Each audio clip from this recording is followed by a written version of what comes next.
Have you ever wondered how fast a rocket must travel to completely escape Earth's gravity? In this lesson, we'll answer that question using nothing more than the iPhone scientific calculator. The equation we use is the escape velocity equation. The square root of 2 times g times m, all divided by r, where g is the universal gravitational constant, m is the mass of the Earth, and r is the Earth's radius.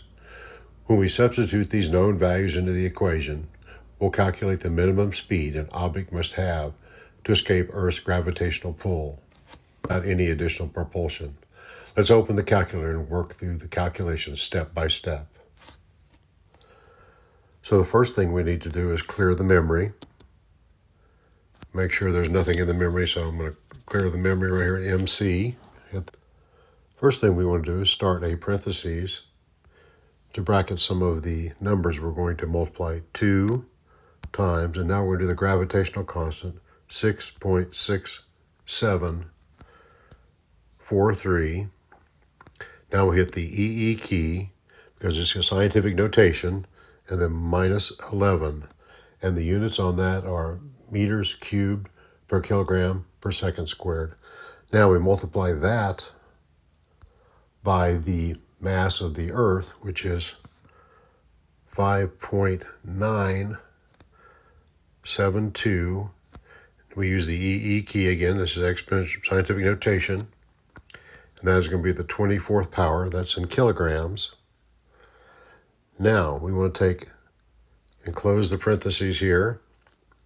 Now we want to divide all of that by the radius of the Earth, which is 6.371 EE, the EE key, and that is to the 6th power, and that is the radius of the Earth in meters. Now let's hit the equal sign. Okay, it's a very large number. Now what I'm going to do is put this in the memory, add to whatever memory. There's nothing in the memory, so that's in the memory now. So I can clear this, and I can take the square root of, now I'm going to do memory recall, MR, that's that large number. I hit enter, and I'm going to get 11,185.9, roughly 11,186, and the units are going to be meters per second.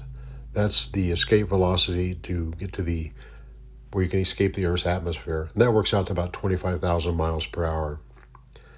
Well, I hope you learned a little bit about the escape velocity, what it is, and how to use the iPhone calculator to calculate it. And I want to thank you for watching.